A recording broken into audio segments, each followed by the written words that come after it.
My name is Ying Tong. I'm actually doing quantum physics as well. I'm currently doing two jobs. The first is a research assistant at the Center for Quantum Technologies, and the second is a research scientist at the Ethereum Foundation. Yeah, so basically, I graduated with a physics degree last May. For the past year, I was part of the Ethereum Foundation. So basically working in applied cryptography, making proof of concept apps, thinking about how to scale Ethereum generally. And recently I made the decision to go back to school for physics,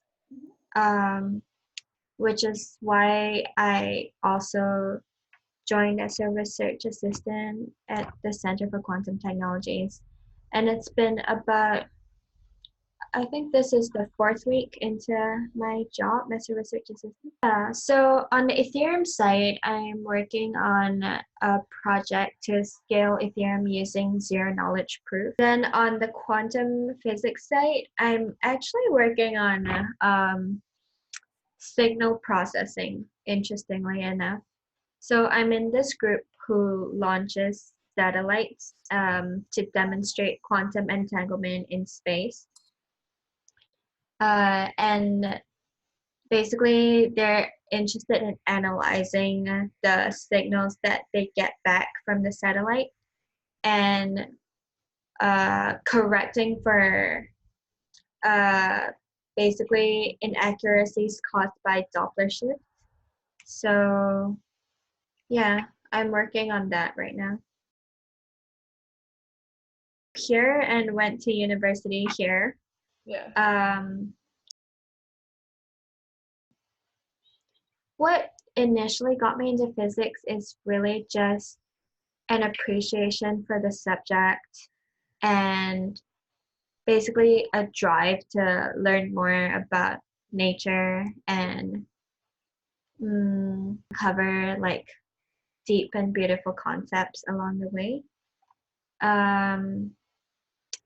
But after graduating, I was also thinking about the social impact of my work. I think a lot of us do as we get older. And that's why I decided to try out the technology, more of the technology side, and get closer to the end user, basically make applications that other humans will directly use. Yeah, so it's basically like a twofold kind of motivation. The first is like fundamental knowledge, seeking truth and beauty. And the second is considering the impact of my work. I actually grew up pretty artsy. Not that I think that that dichotomy is particularly valuable because so many people are great artists and great scientists, right? But I was certainly more focused on the humanities in the earlier stage of my education, until I took a few physics classes, and it was like love at first sight, you know. Yeah, and I just found this incredible beauty in physics. The work itself is definitely fun and very fulfilling and interesting. Um, and of course, it comes with its own challenges.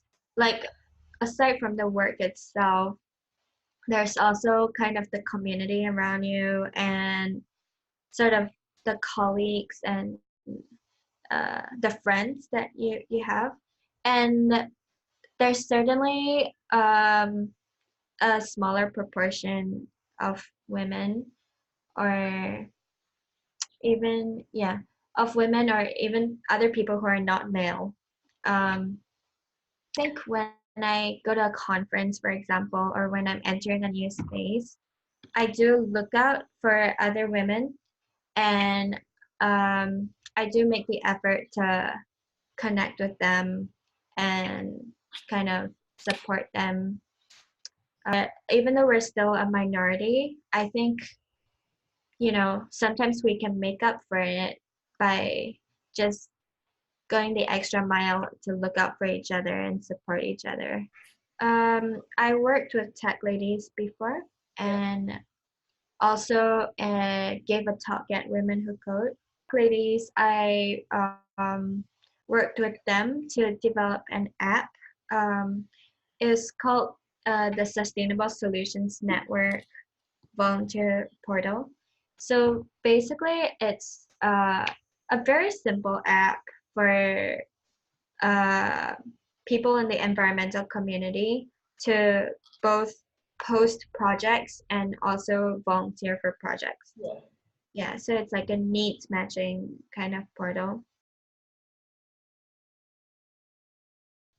I think Singapore is doing a pretty good job, like in schools at least, of making girls feel welcome and of encouraging girls to enter STEM.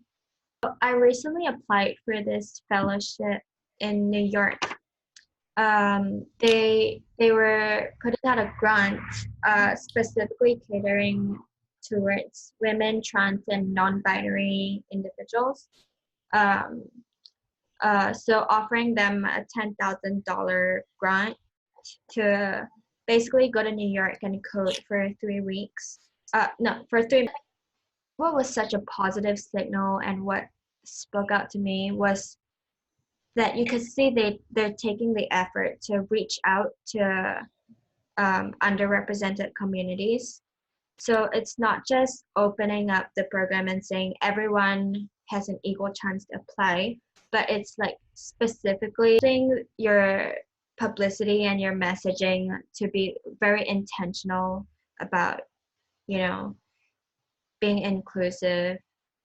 And yeah, a lot of it is about signaling and it's about making it known to people from underrepresented communities that they're welcome and that they have every they have like as much a right to be there as anyone else. I want to pursue a PhD in physics. So yeah, that's the main plan. And I think concurrently, I will continue to contribute to projects like open source projects in the distributed web space or distributed computing. Yeah. Basically, like peer-to-peer technologies, I find them very interesting and potentially like groundbreaking and like if we could replace Facebook people in more humane communities and social groups, I think technology would be a lot kinder and less mercenary, less about just cannibalizing users' data to sell them things they don't need. My role models is actually a professor in my university. Her name is Hui Kun. Yeah, I looked up to her like as one of the only female STEM professors. On one hand, her professionalism, her work ethic, and her incredible aptitude. But on the other hand, how she was still a very caring professor.